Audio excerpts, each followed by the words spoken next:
Clinton Jaws, guys. There's a website out there called clintonjaws.com. Go to it. I'm going to start off with an apology. I'm going to say sorry for something that I did. A couple nights ago, I was out at the lake, had a few drinks, and I'm sitting on the couch outside. It's warm out. I'm in a good mood. I go on Facebook, and don't do this when you've had a couple of drinks, but I go on Facebook and I go to MP Mates. That's just a group that I'm attached to. It's a bunch of cops on it. And this guy, his name's Hal.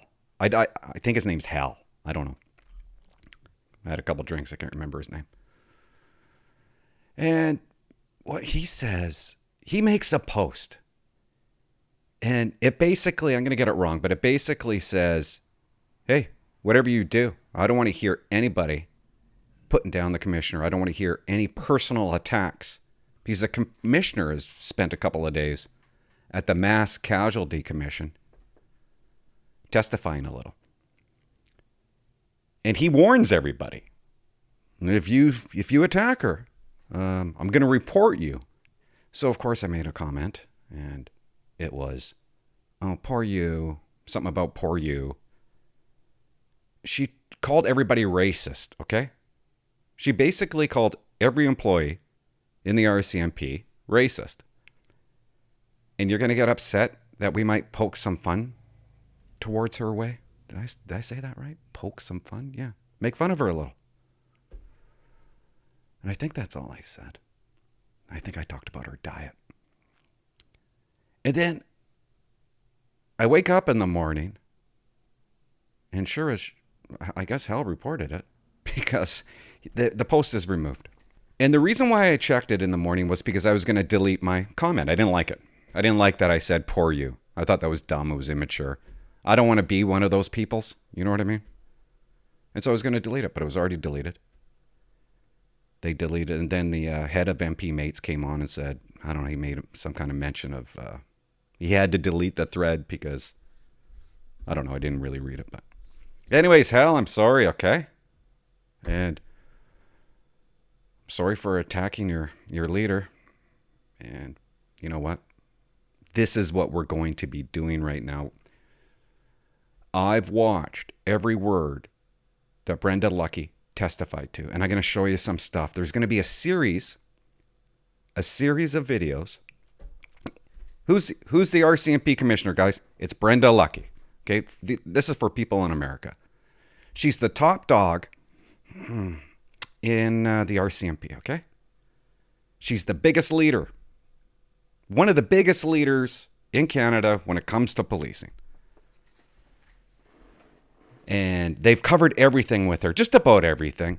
She has to discuss that if she did actually interfere with an investigation, did she actually politically interfere? We're going to cover that. But I just want to start at the beginning. Because there's just there's so much material here. I swear to God. And Hal, I'll try not to attack your leader, but let the doys begin. Let's just start off right here. You got to see this. Let's just start off. This is basically the beginning. Brenda Lucki's talking to a lady named last name Young. They called her Miss Young. I don't know who she is. I looked her up. She's in charge of some kind of trails in Halifax. She's attached to a lot of boards. Anyways, they have a conversation, and we're going to go over it. Okay, I'm going to give a compliment before we start. Brenda Lucki said a lot of good things. I know. She did. She said a lot of good things. She handled herself, some of the questions, which I couldn't do personally. Well, yeah, I could. But some of the questions she answered really well. Maybe I'll show one. I also want to say there was a person who killed 22 people, a heinous crime, a highly motivated person that was there to do harm, who actually did a lot of planning. Could we have figured that out beforehand? Maybe we could have figured out parts of it. But if somebody is that highly motivated to do harm, we use the response we have, but it doesn't always work. If somebody wants to kill somebody, they can kill somebody. And that's unfortunate. And so I really think that they have done extremely well under the circumstances. I like that. I liked her closing remarks, not the very end remarks, but just right before that. I liked what she had to say. But that's not what I'm going to focus on, okay? I guess, because that's not fun. It's not fun. Oh, there were so many dumb things. So many dumb things. Just watch this. Watch this. Maybe I'm the only one that thinks it's dumb. But I want you to watch this. Since I became commissioner, I created what I call the Chiefs of Police Roundtable. We talk about a lot of different commonalities and issues.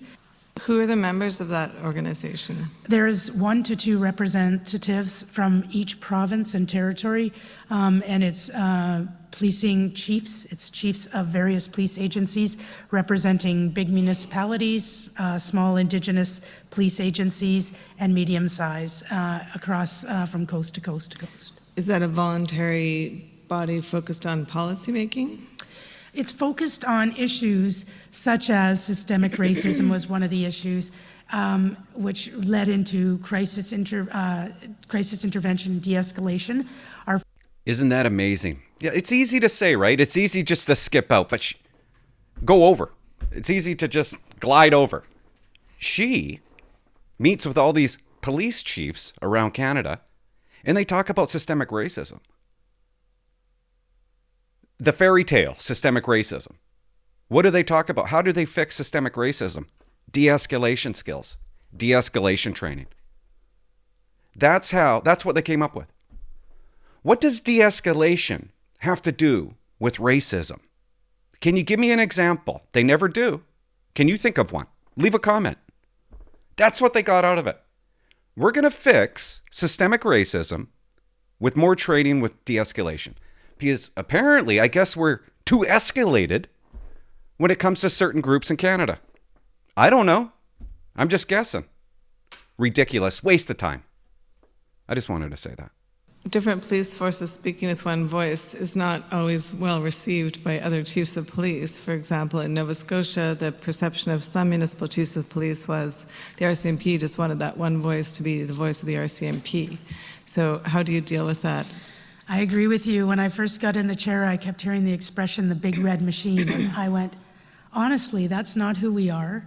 That's not who we want to be. What was wrong with being the big red machine? We definitely aren't now, are we? I don't even really understand what that means. The RCMP has become girly. It's like members of the RCMP have to feel guilty. They've made so many members feel guilty about themselves. Because we're racists. And when you're a racist, when people call you racist, you walk around feeling guilty. This is what she's done to the organization. And you know what? That's such a good point, Clint. It really has become, I have no problem with girls, but it's really become girly. Think about it. Trudeau gets hired. He doesn't focus on the strongest core around him. He makes his whole cabinet 50% girls. He's not looking to hire the best. He's looking to hire females. And I don't know if I'm saying that right. I think you understand what I mean. And what does he do after? He wants to hire, I don't want to get into this right now, but he came out and said, I'm hiring a girl commissioner. I'm not looking for the best person, just a girl. I'm going to overlook all the boys, and my focus is going to be on a girl. It's kind of a pretty important position, wouldn't you say? I'll touch on that later. And you wouldn't believe what Lucky did when she got hired, when she became commissioner. We're gonna find that out later. Good God. That's horrid. In your experience, can the culture of the RCMP be a barrier to accepting recommendations for change? Anything can be a barrier, absolutely, but in my experience since I've been commissioner, I've never seen such a great willingness for people to change. Our generations thrive on change. And especially when it comes to anything training, tactical equipment, uniform. Uniform, willingness. There's a willingness to change. We weren't too willing to get rid of the blue line patch from our uniform, were we? Apparently we were. Anything that can make them respond better or more By the way, she tried to get rid of it because it's racist. efficiently or more effectively, they're on it. Like you don't even have to manage that change. They're just begging for more and more. But when you're looking at things that aren't operational, like culture change, and looking at things when you talk about systemic racism or systemic barriers, sometimes it's harder. And that's when I Of course it's harder because we don't believe in it. We don't believe that we're systemically racist. She wants to change the culture. What's wrong with the culture? Okay, there's bullying. Yeah, change that. But her focus is on systemic racism. Shouldn't the focus be on more important things like bullying? PTSD? Mental health of the member? Not mental health of the clients, of the members. And she just said, it's a little tough for, when we try to change a culture with systemic racism. They're not really, that's a little bit more difficult. Because you're the only one that believes in it. having people buy into it, you have to make sure that people buy into it, because otherwise it's really a waste of time. And so that's right, Lucky. A complete waste of time. They're not buying into it because they don't believe in it. They know it's wrong. They know it doesn't exist. I never met one racist cop that I worked with. Never. It just doesn't exist. Are there racist police officers? Of course, but I'm not talking about a minority. Such a tiny, if there is, it's such a tiny percentage. And her focus is on weeding out systemic racism in the RCMP. Because everybody's racist. We got to change these policies and procedures. Which ones? We don't ever hear. I guess de-escalation, because that's the old de-escalation was too racist. She just said it. You have to buy into it, and if you don't buy into it, then what happens? It's a waste of time. Are we still racist? Has anybody asked her that? Has anybody asked her recently, hey, is there still systemic racism in the RCMP? Because she's been working her butt off on it. What's her answer? Is her answer yes, or is it no? It's going to be yes, because fairy tales never go away.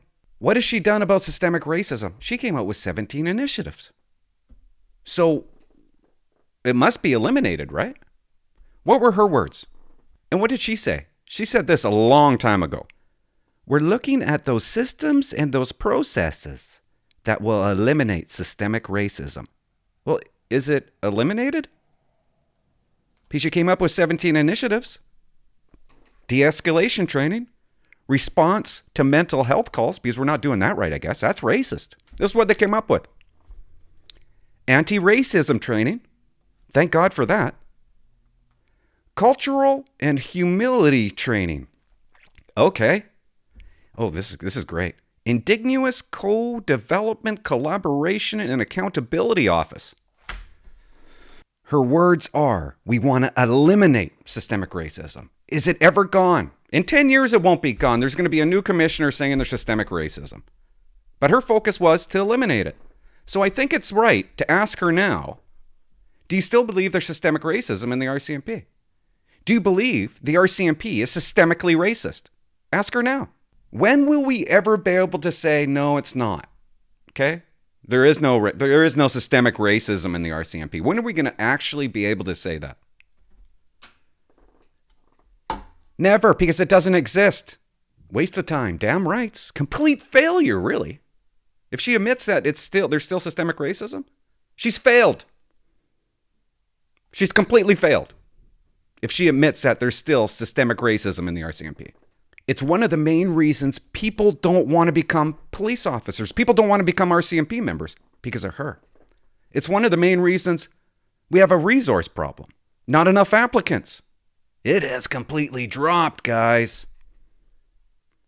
The RCMP, they are going to be eliminated in certain areas of Canada because of her. We don't got enough cops. There's no way we can maintain it now.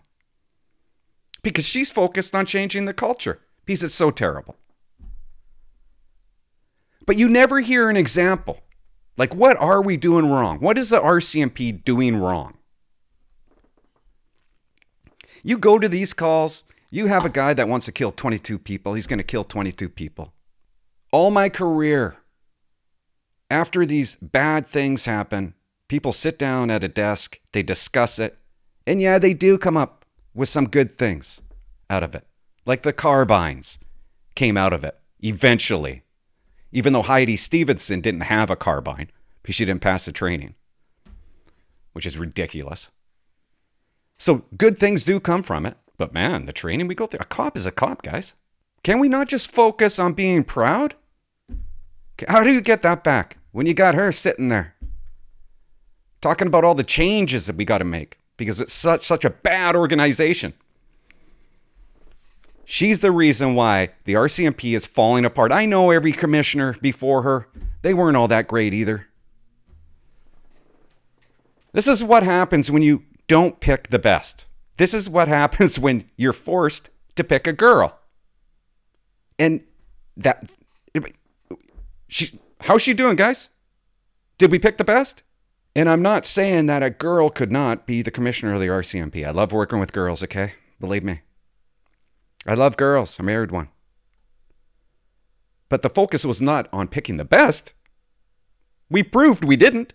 Man, I wanted to do a bunch of videos on this, and I wanted them to be each 10 minutes long because when you go over 10 minutes, nobody watches it, but I can't help it.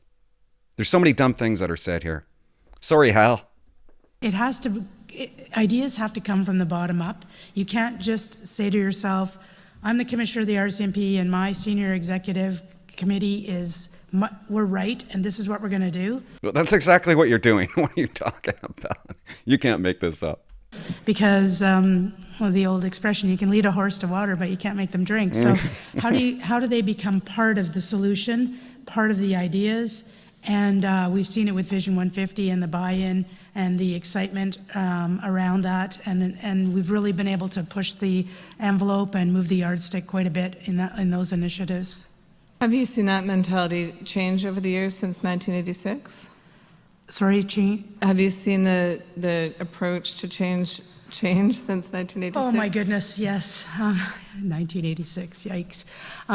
What the hell happened in 1986? I Googled it. I couldn't figure it out. What are they talking about? Yikes, she says. 1986, yikes. Around 1986, I went on a ride-along in Port Alberni. I was a kid. I was going to school. And I thought it was pretty awesome. It's why I became a police officer. But apparently 1986 was horrific. It was yikes. Things that come... We're going to hear why it was yikes, I'm sure. I can't remember this. Yes, 1986, yikes.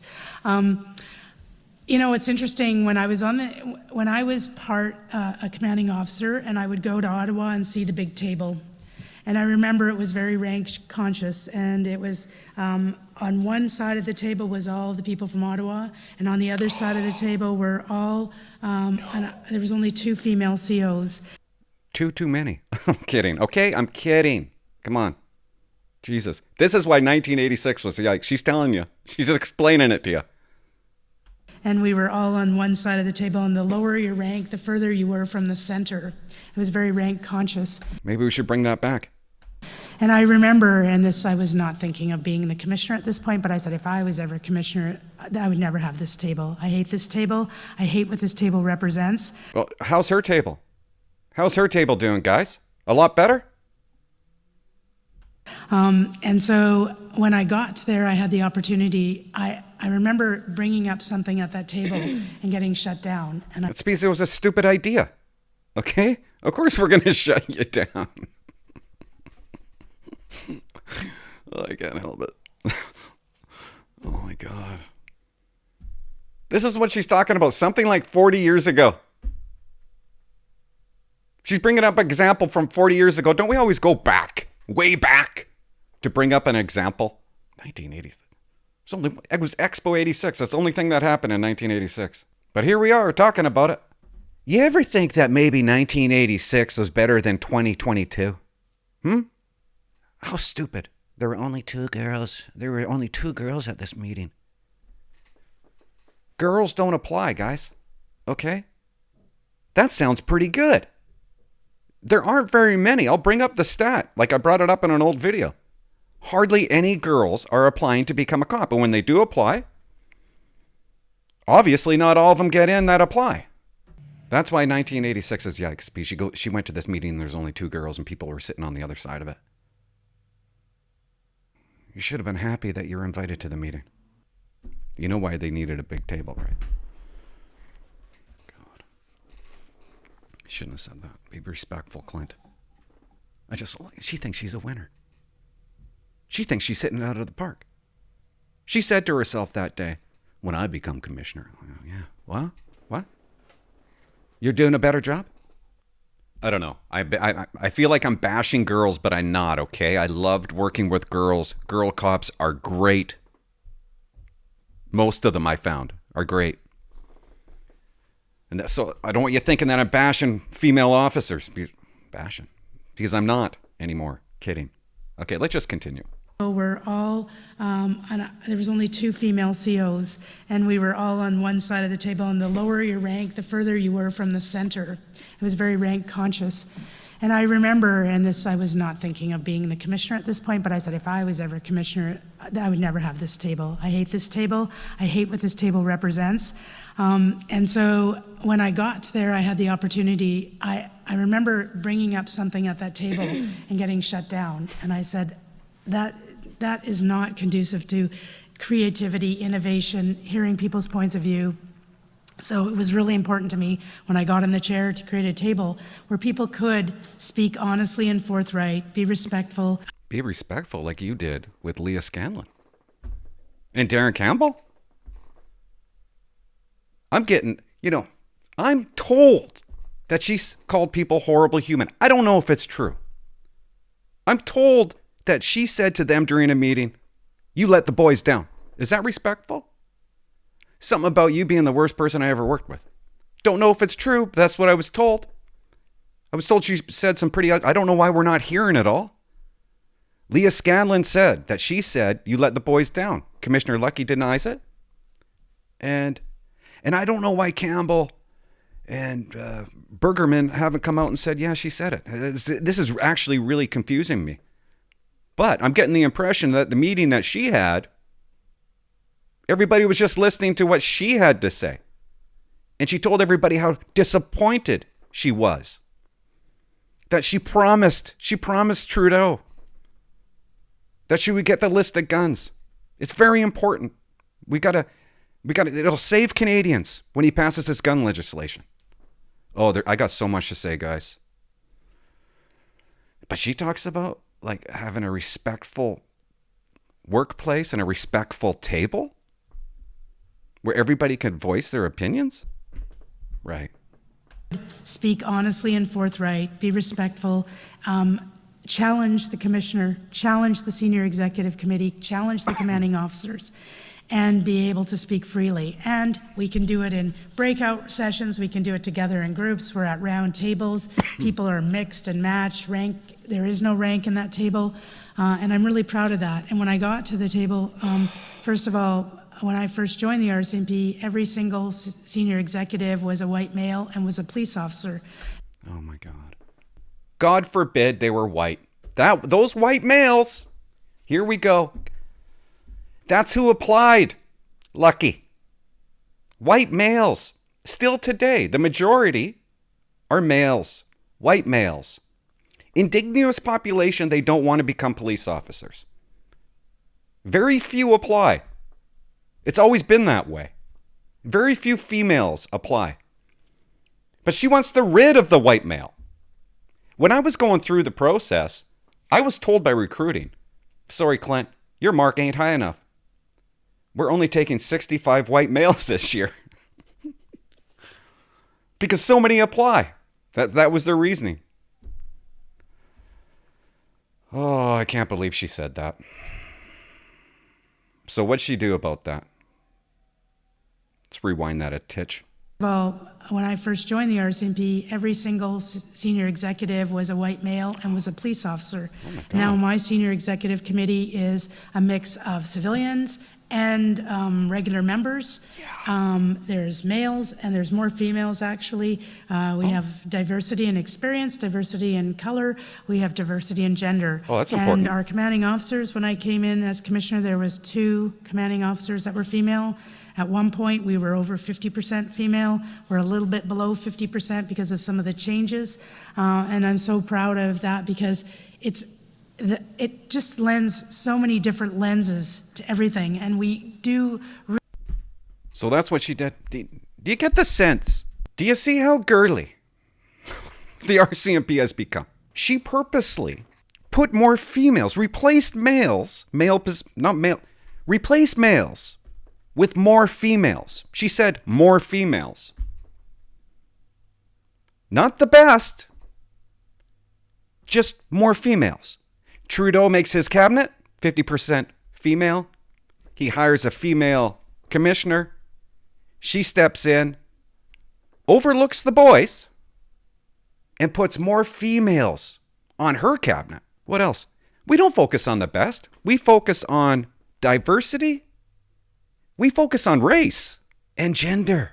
That's what we're focusing on. Not the best. Race and gender. And that's why she's commissioner. Because she's a girl. That's what Trudeau said. I'm hiring a girl. Has to be a girl. That's why she's in the position. Now, doesn't that seem a little squirrely to you? I'll tell you why. I don't have a problem with a girl. But I do have a problem with you overlooking all the boys because they're boys. And that's what she's doing. Punish the white boy. She just said it. Who's racist? If anything, she's making the RCMP racist because of her actions. Think about this. I'm getting heated. Let's say I become commissioner of nursing. Okay, and on my first day I walk in and I notice that there's only 20% boys. And I'm like, what? We don't have enough males. So I'm going to make it 55% more males. I'm going to replace the ladies with men. I don't care how good you are. Sorry, Sally, you're a rock star, but you're a girl, okay? I'm picking Philip because he has a cock. We need more cocks. Where are the cocks? Cocks need only to apply, and they better be large cocks. Sounds pretty dumb, doesn't it? Yeah, that's because it is. What she did is stupid. You know what's dumber?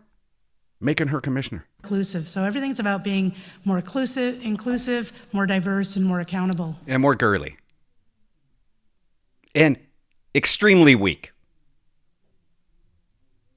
Where we're getting the hell beat out of us. We really are. Nobody will stand up to anybody. These guys won't stand up to anybody. You don't say there's systemic racism because there isn't. You just say there isn't any. Be stern. Maybe you need more boys on your cabinet. Because I'm thinking what you did was pretty racist. I couldn't do it. Because I'd be called a racist if I walked into nursing. We need more boys. You're out of here. I'm picking the best. Anyways, you know what? I got more of these. I'm going to throw up a bunch more. And I don't know. I'm a little nervous saying what I'm saying. I'm just saying how I feel. And yikes. What's that?